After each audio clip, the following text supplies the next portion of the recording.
Bonjour tout le monde et bienvenue dans la vidéo du dimanche. Alors s'il y a bien une question qui n'a cessé de revenir depuis qu'on est obligé de porter le masque, je la vois dans mes DM, je la vois en commentaire YouTube, c'est comment éviter l'acné. Je vais vous donner mes conseils, les gestes à adopter, les masques qu'il faut porter, ceux qu'il faut éviter et aussi une routine skincare pour éviter les boutons et apaiser la peau. Alors en réalité, pourquoi on a des boutons? Le problème qu'on rencontre avec le masque, c'est que ça va complètement irriter la peau. Donc comme elle est irritée avec ce frottement constant, elle va essayer de se protéger en créant davantage de sébum. Comme vous le savez, une surproduction de sébum, ça va boucher les pores et ça va créer des points noirs, des comédons, des boutons. Donc non seulement elle est irritée, mais aussi elle est dans ce climat humide et chaud qui est très favorable aux boutons. Donc en clair, ça crée le terrain absolument propice à l'apparition d'imperfections. C'est un peu le même résultat que lorsqu'on a une frange. La frange c'est moins agressif bien sûr, mais ça crée quand même ce climat de chaleur, d'humidité, de sébum, etc. Je sais pas si vous avez déjà expérimenté ça et du coup oublié la frange à cause de ça, mais ça m'est personnellement arrivé. Donc la première chose que je pourrais vous recommander, c'est d'éviter de porter des masques en papier parce qu'ils irritent beaucoup plus que les masques en tissu. Il y a des masques en tissu qui sont très bien faits. Ça c'est une amie de maman qui avait créé celui-ci avec le tissu Dior et vous voyez en général dans les masques en tissu, il y a cette fameuse poche dans laquelle on peut glisser du sopalin pour encore plus renforcer et donc le tissu est beaucoup plus doux que le papier et le problème c'est que même lorsque l'on touche on voit que c'est pas doux et on voit que c'est irritant et comme ça épouse moins la forme de votre visage que le tissu souple, et bien ça provoque encore plus de frottement et c'est pour ça que vous vous retrouvez avec des boutons sur le menton. Moi j'ai eu des petits boutons aussi sur le nez, même si j'ai pas des boutons systématiquement. Lorsque j'enlève mon masque, mon nez est tout rouge, j'ai la peau qui est ultra sensible et je suis immédiatement irritée. Donc c'est pour ça que mon premier conseil, si vous souffrez vraiment d'acné à cause du masque, c'est déjà de privilégier les masques en tissu plutôt que les masques en papier. Toujours pour le masque, essayez de trouver un masque qui soit adapté à votre visage ou alors là par exemple ma grand-mère en a fait plein également. Le problème avec les masques trop grands ou trop petits pour vous, c'est que vous allez avoir tendance à le toucher pour le remonter. Alors non seulement c'est vraiment pas hygiénique, mais en plus plus vous allez le remonter ou le descendre ou voilà le toucher et plus vous allez agresser votre peau. Donc vraiment mettez votre masque, mettez-le bien en place et ne le touchez plus et enlevez-le bien sûr par les élastiques, pas par le devant. Et rien que le fait d'investir dans un masque en tissu dont la forme est adaptée à celle de votre visage et que vous ne le touchiez plus jusqu'au moment où vous l'enlevez correctement, ça va beaucoup vous aider. Maintenant, nous allons passer à la routine skincare adaptée à l'acné causé par le masque.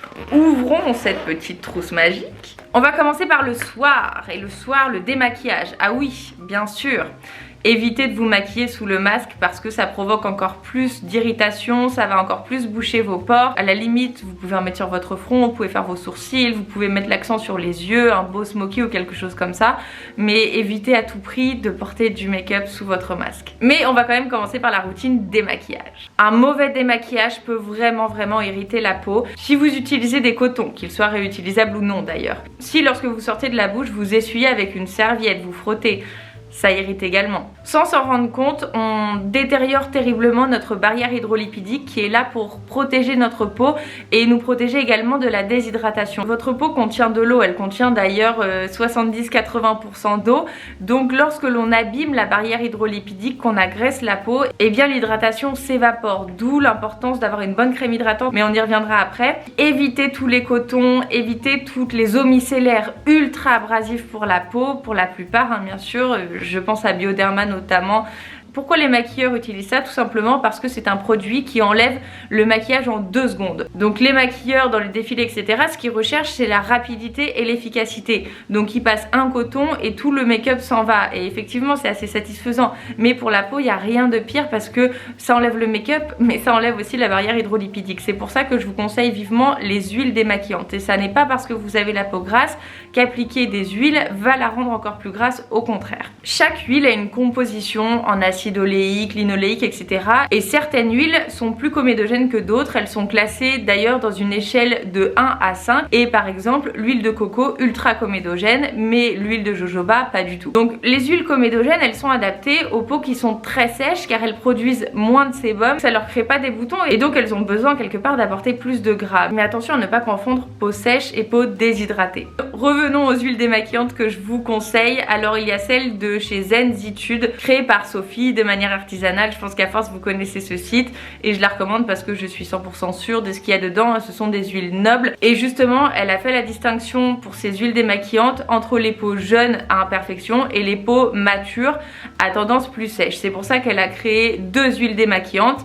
Celle-ci c'est pour les peaux plus matures à la vanille et l'huile démaquillante passion est plus adaptée aux peaux jeunes sujettes aux imperfections. Une autre huile démaquillante que je vous conseille c'est celle de Caudalie. Les ingrédients sont très bien également.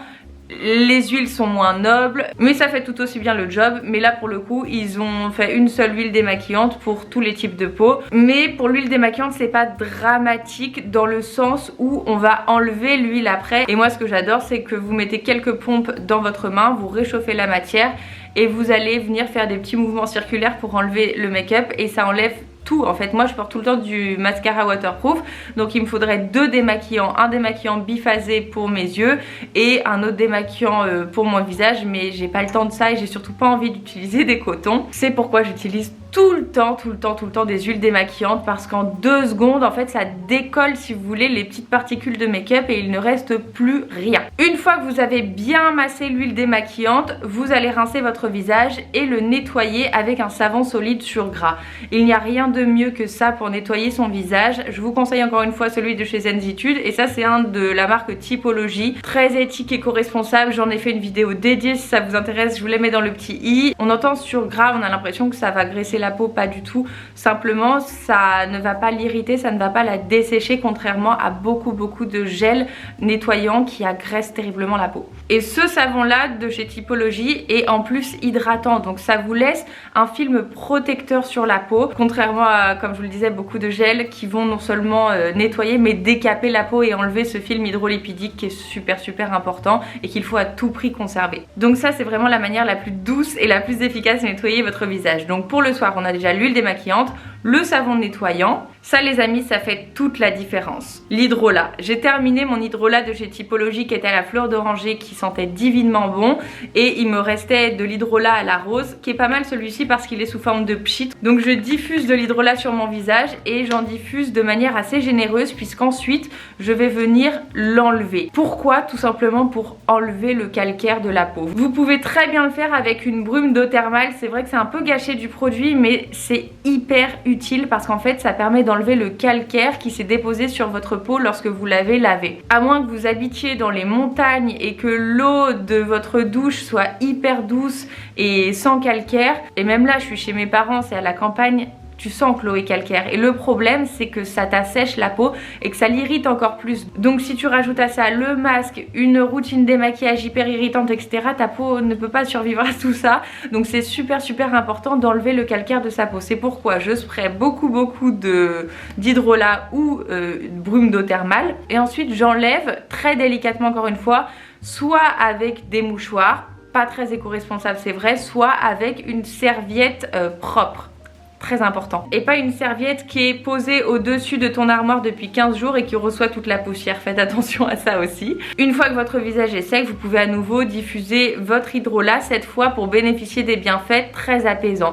C'est ça qui est sympa dans l'hydrolat, c'est que c'est à la fois énergisant, tonifiant et apaisant. Dernière étape du soir, vous n'êtes pas obligé d'attendre que l'hydrolat sèche complètement. Et d'ailleurs, si vous utilisez des huiles essentielles et végétales, je vous conseille de les appliquer sur une peau humide parce que ça les rend beaucoup plus efficace. Ça crée le fil conducteur qui permet au produit de mieux s'absorber dans la peau et d'être plus efficace tout simplement. Donc c'est pour ça personnellement que j'utilise mes huiles hydratantes sur une peau humidifiée avec l'hydrolat. Donc là les crèmes hydratantes que je vous recommande, Typologie, vraiment très bien. Par exemple là ils ont une gamme Ten. C'est une gamme dans laquelle il y a moins de 10 ingrédients et il faut faire super attention à ça. N'achetez pas des crèmes hydratantes avec une liste d'ingrédients à rallonge. On n'a pas besoin de beaucoup d'ingrédients pour avoir l'efficacité. Et au contraire, less is more. Plus votre routine sera minimaliste, moins vous aurez d'ingrédients dans vos produits et moins vous aurez de chances ou de malchance plutôt, d'irriter votre peau. Donc là c'est une crème hydratante qui convient à mon type de peau, qui conviendra pas forcément à tous les types de peau. Je crois qu'elle convient pas aux peaux grasses ou aux peaux mixtes. Donc n'achetez pas la même que la mienne. Ils ont un diagnostic de peau si vous voulez savoir votre type de peau. Mais celle-ci elle me convient bien parce que justement elle crée ce film protecteur qui va empêcher ma peau de se déshydrater. Sinon je vous conseille à 100% la marque Veleda. Lorsque j'avais la peau mixte, j'utilisais leur crème à l'iris. Attention parce qu'ils ont le même packaging de crème à l'iris pour les peaux mixtes et pour les peaux sèches, donc faites attention à ce qui est marqué juste en dessous. Mais pour cette période très spéciale durant laquelle on doit porter le masque, je vous conseille davantage cette crème à l'amande parce que c'est une crème hydratante apaisante et d'ailleurs c'est marqué fluide confort absolu, protège et apaise et elle est faite pour les peaux sensibles ou réactives. Donc cette crème là elle est vraiment top lorsqu'on a porté le masque toute la journée et qu'on a besoin justement d'apaiser sa peau. On se sent vraiment comme dans un petit cocon, celle-ci ou celle-ci, hein, c'est la même chose, je les adore tout autant. Celle-ci est plus légère, plus adaptée pour les peaux mixtes et celle-ci est un petit peu plus riche, plus adaptée pour les peaux très déshydratées, sèches, etc. Mais les deux sont 100% naturels, ultra clean. Et ce que vous pouvez faire pour renforcer le côté apaisant, c'est de mettre une goutte, vraiment pas plus, hein, une goutte d'huile essentielle de lavande parce que ça va complètement apaiser votre peau. Ne faites pas ça si vous êtes enceinte ou regardez les contre-indications des huiles essentielles parce qu'elles sont pas adaptées à tout le monde, mais c'est une huile essentielle qui a la particularité vraiment de calmer la peau. Maintenant on va passer au matin et à une étape qui est assez indispensable lorsqu'on utilise le masque et que ça crée beaucoup de sébum, etc. C'est l'exfoliation. J'ai fait toute une vidéo sur l'exfoliation et ça permet d'enlever les cellules mortes qui obstruent les pores et qui empêchent un bon renouvellement cellulaire. Donc on a d'autant plus besoin en cette période durant laquelle on porte le masque qui obstrue déjà les pores, qui produit encore plus de sébum, etc.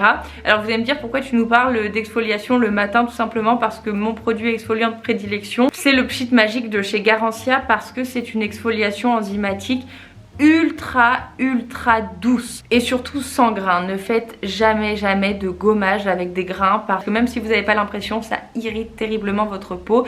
Donc surtout en cette période, s'il vous plaît, ne faites pas ça. Et ce petit produit il est vraiment top parce que il s'applique sur une peau sèche. Vous mettez 2 pompes dans votre main, vous massez votre visage, vous laissez poser 30 secondes et vous rincez. Et c'est tellement léger que ça n'irrite absolument pas la peau. J'ai la peau ultra sensible, ultra réactive et c'est un des seuls exfoliants qui me conviennent. Et comme c'est tellement doux, on peut se permettre de le faire tous les jours. Donc personnellement je l'utilise pour nettoyer ma peau le matin et enlever les petites impuretés de la nuit qu'on a pu se coller avec notre oreiller. D'ailleurs, petit conseil, nettoyez plus régulièrement votre oreiller et utilisez un oreiller en soie parce que c'est beaucoup plus respectueux, beaucoup plus doux pour la peau et pour les cheveux également, ça fait des cheveux plus doux et ils se cassent beaucoup moins. Prenez soie, pas satin. Donc voilà, je commence avec le Pchit Magique. Ensuite vous rincez au bout des 30 secondes, vous essuyez délicatement votre peau avec une serviette de toilette propre et vous répétez l'opération soit de la brume d'eau thermale, soit de l'hydrolat que vous allez encore une fois essuyer pour enlever tout le calcaire et réappliquer pour bénéficier des bienfaits apaisants, tonifiants. Ça resserre aussi les pores. Et lorsque la peau est encore humide, vous terminez avec votre crème hydratante, encore une fois votre crème de prédilection, celle qui convient à votre type de peau et c'est tout. Donc vous vous retrouvez avec une routine hyper minimaliste de 5 produits. Je vous mettrai dans la description une liste de marques bio, naturelles, clean, respectueuses de l'environnement. Je vous ai cité Garancia, Typologie, Zenzitude. Ce sont des marques auxquelles je fais vraiment confiance mais il y en a beaucoup donc je vous les mettrai dans la barre d'infos et vous aurez peut-être plus d'affinité avec une qu'avec l'autre. Mais voilà, pour récapituler le matin, 3 produits, mon Pchit Magique de chez Garancia, une brume d'eau thermale ou un hydrolat, rose, lavande, bleuet, il y en a vraiment pour tous vos problèmes, vos types de peau, etc. et crème hydratante. Et le soir, 4 produits, on en réutilise, hein. On a l'huile démaquillante, le savon sur gras, brume d'eau thermale ou hydrolat et crème hydratante. Plus vous allez limiter votre quantité de produits et plus vous allez utiliser des produits à la composition clean et surtout une liste d'ingrédients courts, et moins vous allez avoir de chances d'irriter votre peau. Et surtout faites très attention aux parfums qui sont utilisés dans les produits. Par exemple la crème hydratante Typologie que je vous ai présentée, elle a 0 odeur et justement c'est super important parce que les parfums sont très irritants pour la peau. Donc quand on porte le masque, on veut vraiment mettre toutes les chances de son côté. Et c'est vrai que c'est une crème hydratante qui est moins plaisir qu'une qui serait parfumée, etc. Mais c'est quand même nécessaire en cette période. J'espère que ça aura pu vous aider. On se rejoint tout de suite sur Instagram ou mercredi prochain à 18h25 pour une nouvelle vidéo. Je vous souhaite un très bon dimanche. Bye!